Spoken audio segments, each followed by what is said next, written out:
warahmatullahi wabarakatuh. Waalaikumsalam warahmatullahi wabarakatuh. Gimana nih kabarnya bapak-bapak, ibu-ibu? Alhamdulillah. Baik bapak-bapak, ibu-ibu, sebelumnya perkenalkan kami dari mahasiswa Universitas Kusuma Surakarta. Perkenalkan saya Ara Aska dan ini rekan saya. Saya Syamulana. Kedatangan kami ke sini yaitu akan memberikan edukasi kepada bapak-bapak, ibu-ibu mengenai siklus bencana gunung berapi, dan nanti ada cek kesehatan juga, yaitu ada cek kesehatan apa saja mas? Cek hipertensi sama diabetes. Nah, itu ya bapak-bapak, ibu-ibu. Untuk tujuan kami untuk melakukan edukasi mengenai siklus bencana gunung berapi, yaitu yang pertama untuk meningkatkan pengetahuan dan kesiapsiagaan pada ibu-ibu dan bapak-bapak ketika akan mengalami gunung berapi seperti itu. Lalu ada apa aja mas? Yang kedua ada menunjukkan sikap tanggap dan peduli terhadap bencana. Paham ibu? Paham ibu mas? Ya. Yang ketiga ada mengurangi korban jiwa dan kerugian materi, yaitu saat erupsi terjadi. Nah, baik bapak-bapak, ibu-ibu, untuk waktunya nanti kurang lebih 1 jam ya Pak, Bu. Ya, Sekalian nanti betul. kita akan adakan cek kesehatan, Ya. yang seperti itu. Baik, langsung saja kita mulai nih Pak, Bu. Baik bapak-bapak, di sini itu kan daerah yang rawan untuk gunung meletus ya Pak, Bu. Apakah benar? Ya. Nah, untuk tahapan dari gunung meletus sendiri, apakah bapak-bapak, ibu-ibu sudah tahu belum? Tahu mas ya dan ibu sekalian? Jadi Yang pertama itu kan ada tahap mitigasi atau yang disebut dengan pra bencana, sebelum adanya bencana. Nah, tujuan dari tahap mitigasi sendiri yaitu untuk mengurangi resiko dan mencegah dampak buruk dari erupsi sendiri. Contohnya apa saja? Kira-kira bapak-bapak, ibu-ibu apakah sudah tahu? tahu. Belum tahu. Baik, bisa dijelaskan sama teman saya. Yang pertama itu tahap mitigasi, yaitu pemerataan daerah rawan pemetaan, maaf ya teman-teman, ibu atau mas, pemetaan daerah rawan letusan gunung berapi. Yang kedua, penentuan zona aman dan jalur evakuasi, yaitu pemerintah setempat itu membuat jalur untuk evakuasi. Yang ketiga, pembangunan tempat pengungsian yang aman di jangkauan keluar gunung meletus itu Bu. Nah, terus yang keempat ada penanaman vegetasi untuk menahan lahar dan abu vulkanik. Terus yang terakhir ada edukasi masyarakat tentang tanda-tanda erupsi dan cara evakuasi. Tahu ibu mas? Nah, untuk tanda-tanda erupsi sendiri, kan di sini tuh daerah di sini itu rawan bencana gunung meletus ya. Nah, untuk tanda-tanda erupsi sendiri, apakah bapak-bapak, ibu-ibu sudah tahu tanda-tandanya kira-kira apa aja? Ada awan hitam. Ya, nah, terus apa itu mbak? Mas, bro itu. Apa mas? Mas. Kok ketawa kok? Apa itu mbak? Oh iya, betul. Lahar. Iya, lahar dari semburan gunung berapi. Lalu apa aja? Biasanya hewan-hewan yang di atas itu turun ke bawah. Ya, terus masuknya dia ke mana sih ya? Belum pada mabur. Oh, Terbang. Mas lanjutin. Lanjut. Kawan. Ya, untuk tanda-tandanya sendiri itu biasanya ada getaran atau gempa kecil yang dirasakan dari sekitar gunung berapi sendiri. Lalu ada asap putih, benar yang dibilang ibunya tadi, ada asap putih atau hitam yang menyembur dari gunung yang biasanya tebal itu.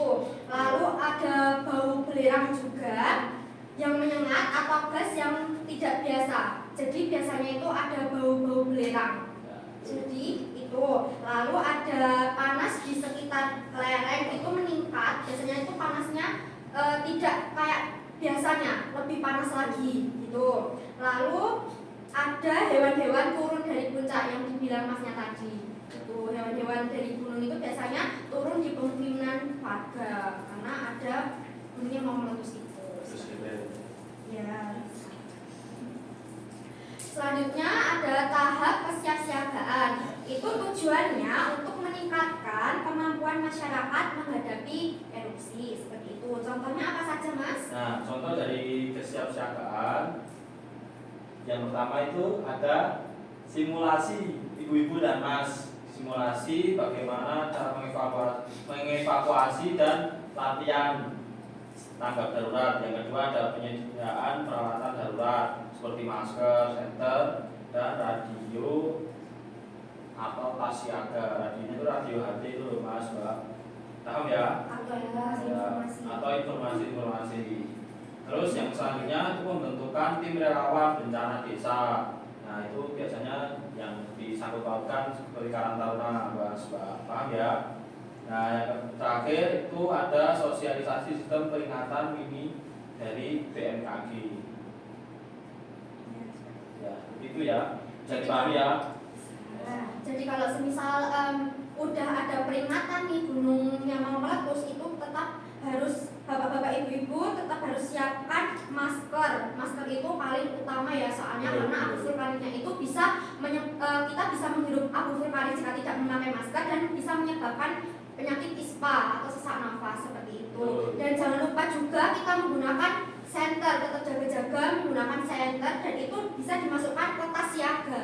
Ada tas siaga, jadi bapak-bapak ibu-ibu sebelum terjadi bencana gunung meletus itu bapak-bapak ibu-ibu harus menyiapkan tas siaga terlebih dahulu. Kalau sudah ada peringatan dari pemerintah, menyiapkan tas siaga itu salah satunya itu ada senternya juga, dan jangan lupa dikasih cadangan baterai. Soalnya kalau ada gunung berapi itu biasanya listrik itu mati, ya padam seperti itu.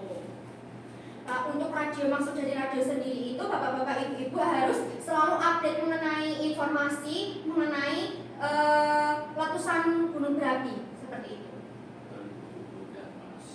Baik, lanjut ya. Untuk yang ketiga itu ada tahap tanggap darurat atau saat bencana tersebut. Nah, itu dilakukan saat gunung berapi meletus. Nah, contohnya apa saja, Mas? Yang pertama itu ada membersihkan abu vulkanik dan memperbaiki infrastruktur. Terus yang kedua ada memberikan dukungan psikologi kepada korban yang terkena.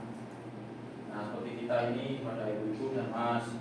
Terus yang ketiga ada pembangunan kembali rumah dan fasilitas umum. Terus yang keempat ada pemulihan ekonomi dan pertanian.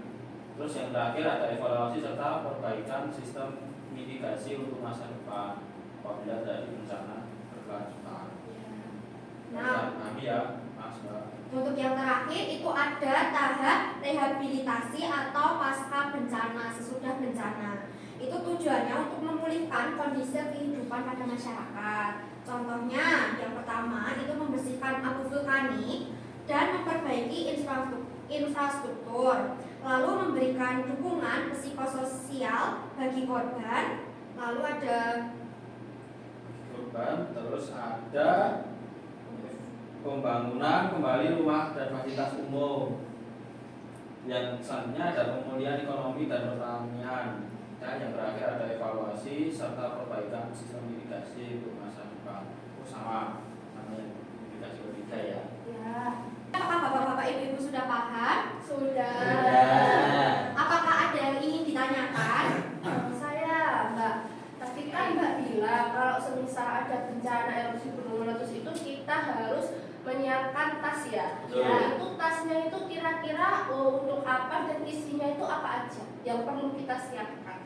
Nah, tas tersebut itu tas yang dinamakan dengan tas siaga bencana. Jadi untuk tasnya sendiri itu isinya itu diusahakan untuk kebutuhan kita selama kita mengungsi. Nah, yang saya sebutkan tadi isinya itu salah satunya ada masker, kita tetap bawa masker, kacamata juga biar tidak abu vulkaniknya itu tidak ke mata kita. Nah, terus lalu ada senter juga, senter serta baterai cadangan. Lalu ada obat-obatan pribadi. Jadi kan biasanya masyarakat yang mempunyai penyakit riwayat bawaan atau ada penyakit itu bisa membawa obat-obat pribadi sendiri yang dimasukkan ke dalam tas. Lalu ada dokumentasi penting itu seperti KK, KTP seperti itu. Lalu yang terakhir itu pakaian secukupnya, bisa membawa 2 sampai 3 pakaian. Katakan lagi. Ditanyakan lagi? Mau tanya, Ya. kan kalau kita nggak tahu kapan gunungnya itu meletus, nah itu kan pasti ada namanya jalur evakuasi.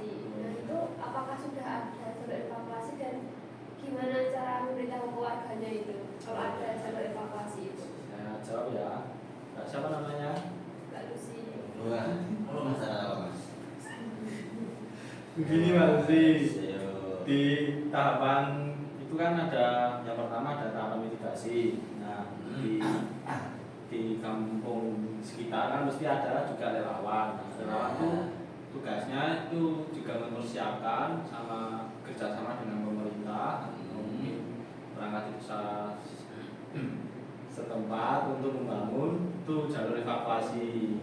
Jadi sebelum gunung meletus, kampung sini sudah siap untuk lewat jalur evakuasi begitu.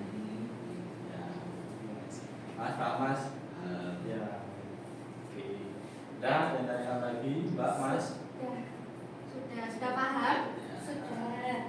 Baik, untuk mengetes bapak-bapak ibu-ibu yang katanya sudah paham tadi, kira-kira apa saja tanda-tanda saat gunung mau meletus itu apa Mas? Itu Masnya tuh tadi Soalnya project Mas terus tadi. sendiri, ya? Ya, project terus.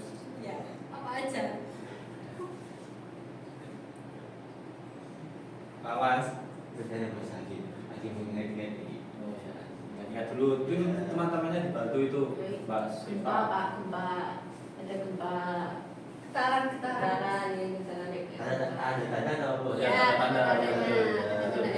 Oh ya, dia tadi ada Binatang. binatangnya Dorong Melayu. Oh, iya. Terus awan putih hitam, terus hawa panas. Buat itu.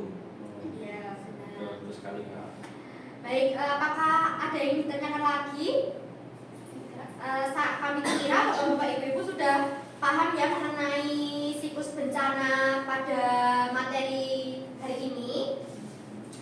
Baik bapak-bapak ibu-ibu, selanjutnya kami akan melakukan tes kesehatan kepada bapak-bapak ibu-ibu, yaitu ada cek kesehatan hipertensi dan diabetes mellitus.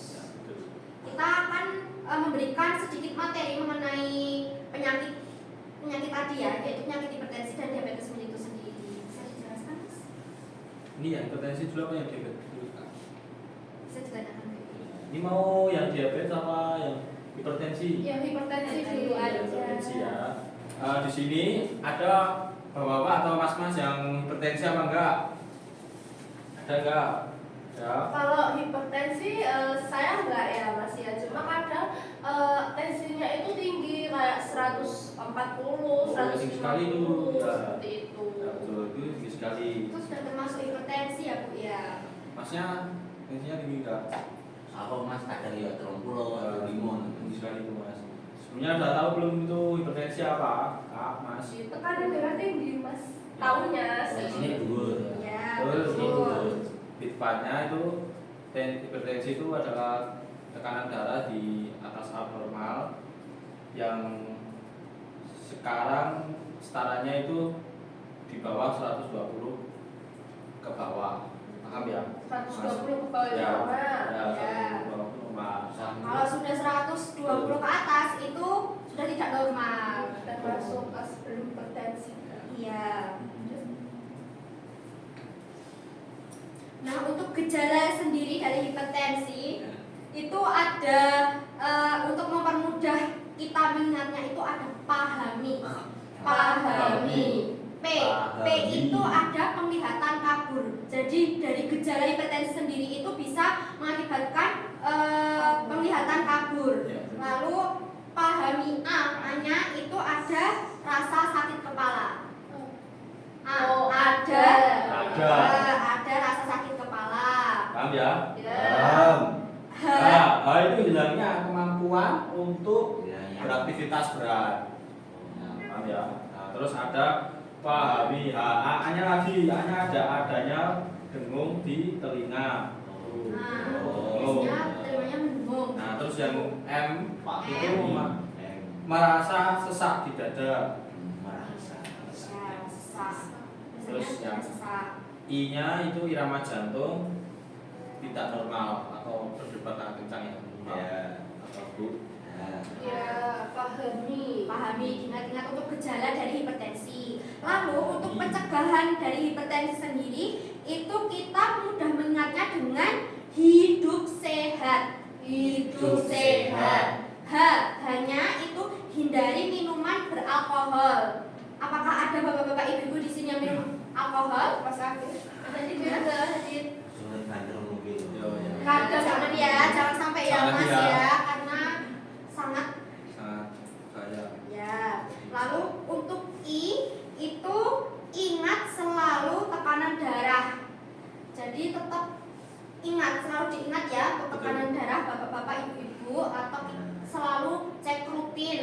Ya, Ke puskesmas juga bisa, ke apotek juga gratis, biasanya gratis untuk cek tekanan darah saja. betul sekali. Yang selanjutnya D itu diet garam. Nah, untuk diet garam sendiri itu maksimal 1 sendok teh sehari.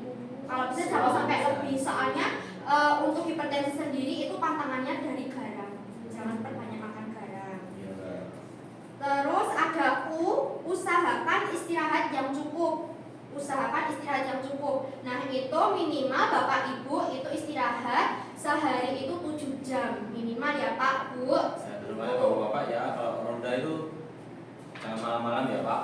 Menjaga keamanan Mas Biko. Selanjutnya ada P, itu perbanyak konsumsi sayur dan buah. Betul, Seperti betul itu ya sekali. Pak Bu. Terus yang sehat ini S-nya itu selalu menjaga berat badan, tapi dia rajin olahraga ya Mas Mbak.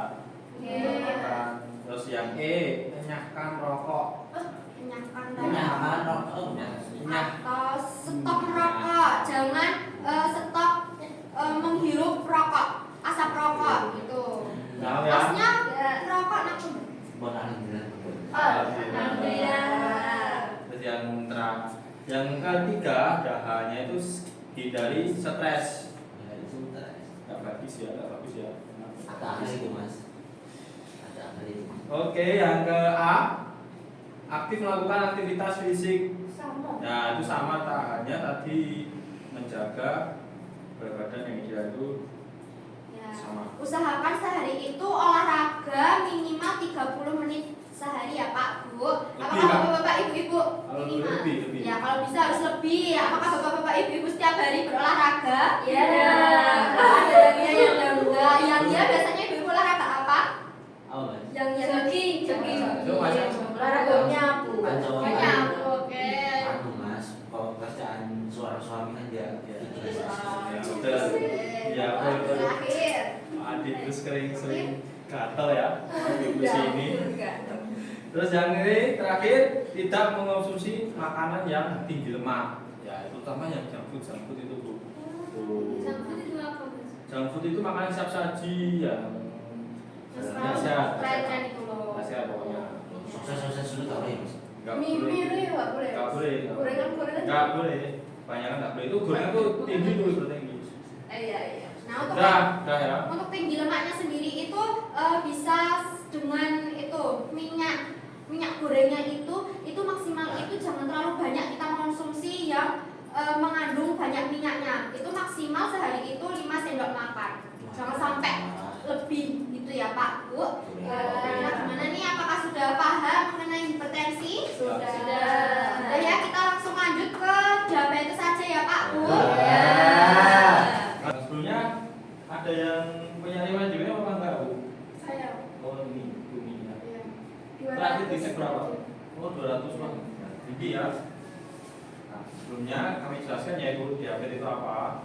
Diabetes itu adalah kondisi di mana kadar gula darah di tubuh kita itu sangat tinggi akibat tubuh tidak memproduksi atau menggunakan insulin secara efektif. Paham Ibu, Bapak? Bapak paham ya? Paham Mas. Oke.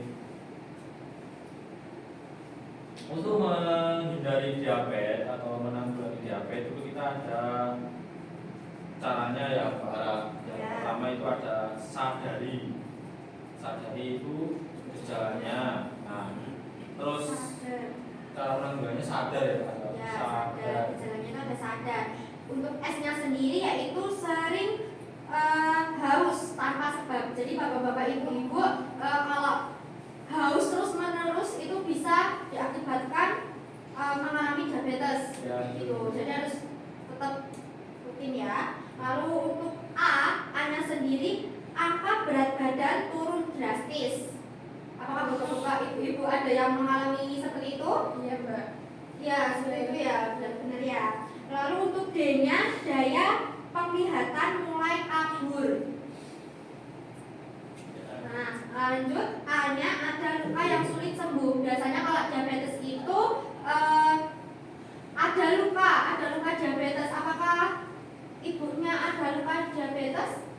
Dulu itu ini Mbak, pernah kena pisau terus susah ini. Astaga. Iya Mbak. Iris itu ya. Oke, baik ya. Selanjutnya yang terakhir itu ada R, itu rasa lelah yang berlebihan seperti itu. Lanjut ya Pak, Bu, untuk faktor resikonya sendiri itu ada kurangnya aktivitas fisik. Jadi bapak-bapak, ibu-ibu usahakan selalu berolahraga ya untuk menghindari diabetes tersebut. Lalu ada stres dan pola tidur yang buruk.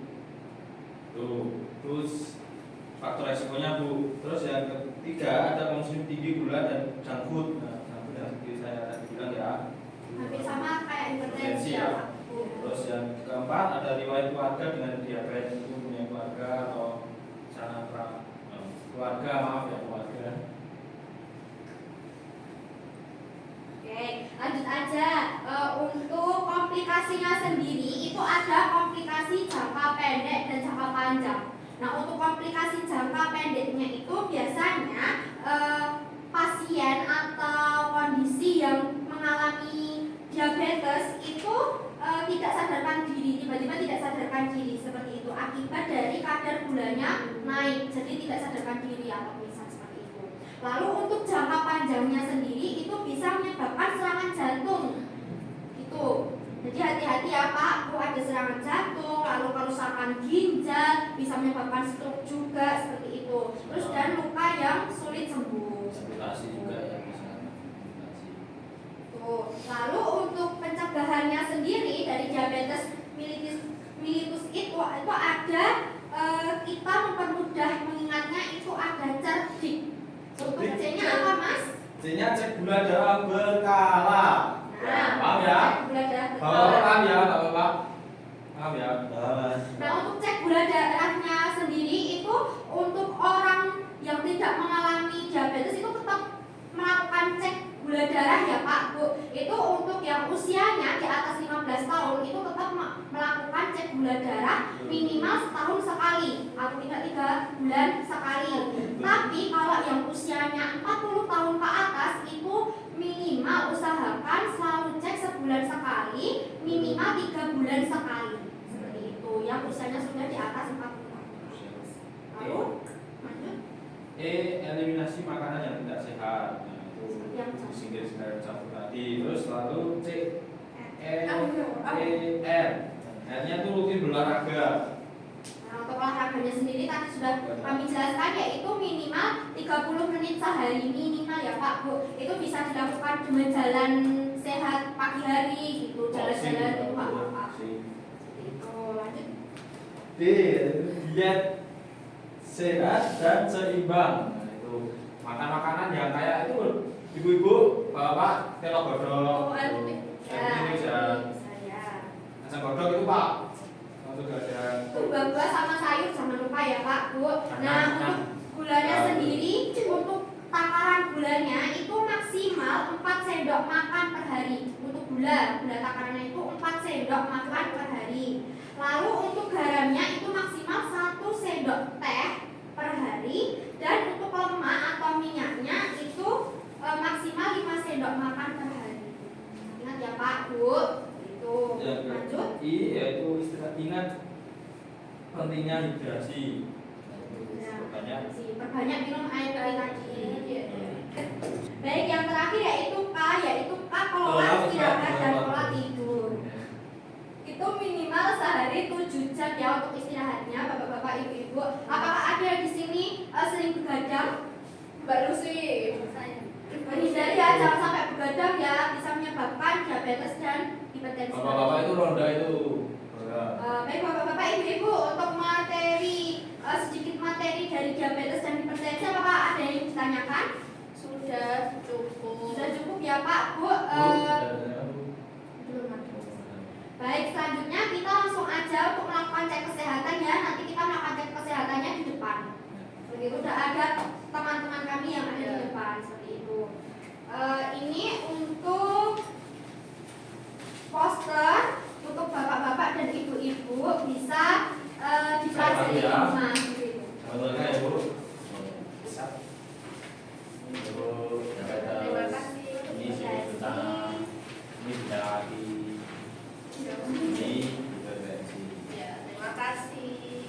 Baik bapak-bapak, ibu-ibu, untuk edukasi pada pagi hari ini kami cukupkan. Semisal kami ada salah kata dalam penyampaian, kami mohon maaf. Wassalamualaikum warahmatullahi wabarakatuh. Waalaikumsalam warahmatullahi wabarakatuh. Assalamualaikum warahmatullahi wabarakatuh. Waalaikumsalam warahmatullahi wabarakatuh. Sebelumnya perkenalkan kami dari Universitas Kusuma Husada ingin mengedukasi tentang PHBS atau perilaku hidup sehat dan bersih dan trauma healing pasca erupsi Gunung Berapi. Sebelumnya perkenalkan nama saya Fitri Nasari dan rekan saya Pematunan Nugroho.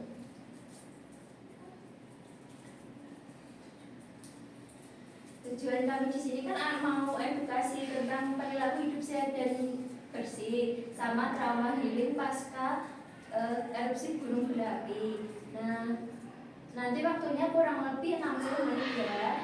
Ya. Adik-adik. Halo, Halo. Sehat kan? Sehat. Nah, jadi tujuan kami kesini kan buat edukasi tentang PHBS. Sekarang kan ini kan ada musibah gunung meletus kan ya. Jadi kan ada abu vulkanik, api yang berterbangan. Nah, tujuan dari itu kan biar supaya hidup kita bersih dari kuman, apalagi penyakit gitu. Ya, Apalagi bisa dipahami? Bisa. Iya gitu. Kita mulai ya. Ya. Semangat. Nah, untuk manfaatnya itu untuk mencegah infeksi, terus untuk meningkatkan daya tahan tubuh, mengoptimalkan tumbuh kembang anak, untuk meningkatkan harapan hidup dan menjaga kebersihan dan kelestarian lingkungan. Nah, di sini ada udah tahu belum cara tulisannya benar? Tahu Pakai sabun. gini-gini. Pakai sabun. Gosok-gosok Jangan kan. dicoba itu kenapa ketawa-ketawa sendiri. Malu kak. Gitu. Jadi cuma gimana caranya gimana ya coba. Gini, Coba, yuk. digosok. Nah, gosok. Dalam gosok luar. Nah, Gini-gini terus sudah selesai. pakai sabun pakai tangan. Pakai Pakai sabun. Tambah air atau enggak? Pakai sabun sama air mengalir ya. Ya. Jelasin Mbak, caranya gimana Mbak? Ya, yang pertama basahin tangannya dulu pakai air bersih, air mengalir ya terutama. Gosok telapak tangan. Nah, yang kedua gosok punggung. Punggung.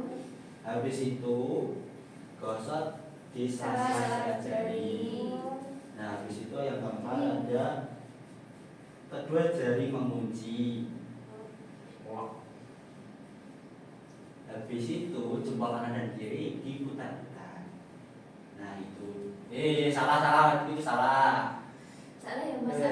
Itu. Habis itu ada gosok di pojok jari.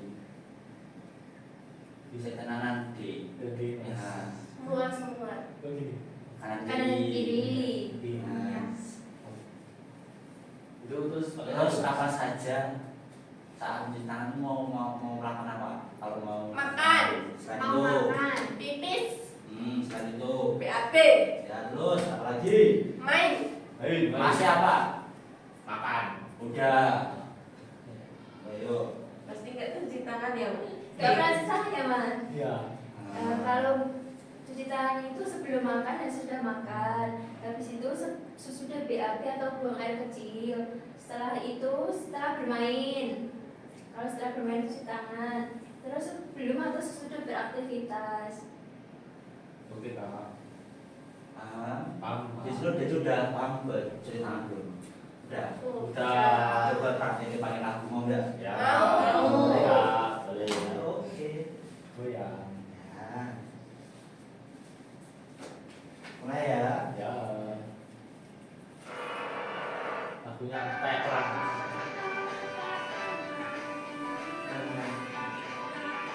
suka salah-salah. Iya.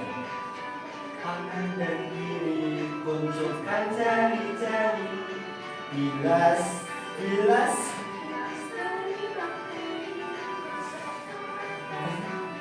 kunculkan.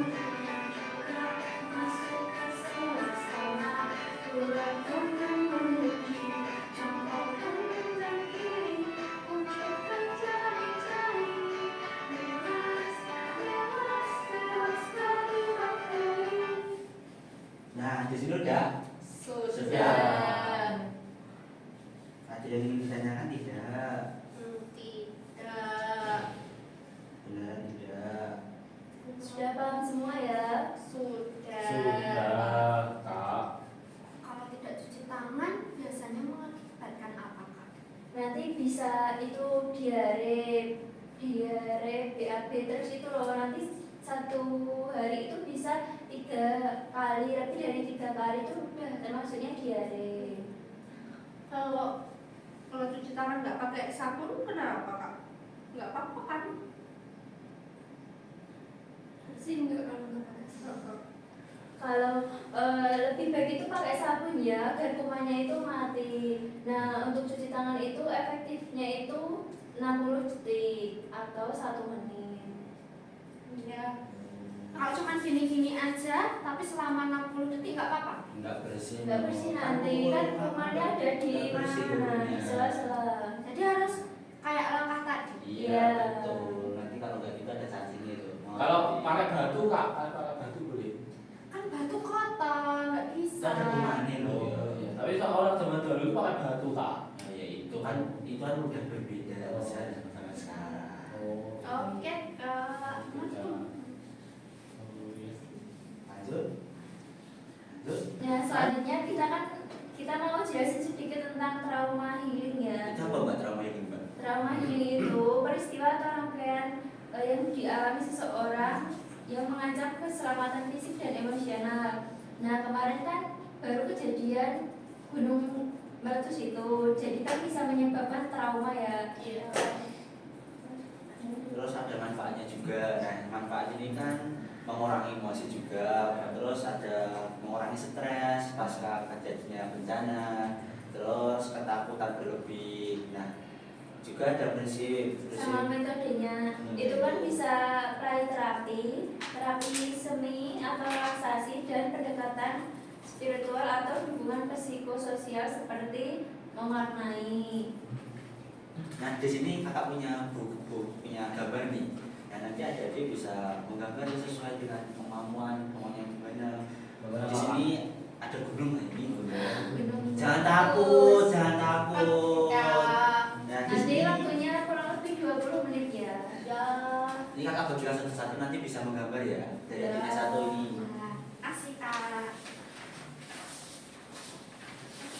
Makasih. Pensil warna, Kak. Ya, sebentar. Ya, ini ada Eli. Ini nanti dinilai, Kak. Oh iya, nanti ada sesuatu dari kakak. Wow.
punya aku bagus ya kak. Bagus semua. Jelek. Nggak boleh gitu. Kalau gitu, Jangan. aku kan nggak TK. Ini jelek. Nggak boleh. Habis ini nanti ketemuin kakak yang di belakang ya, nanti ada sesuatu gitu. Ada. Apa permen? Ya adalah nanti Oh, ya. selesai jadi kakak tadi kan. Ya kak.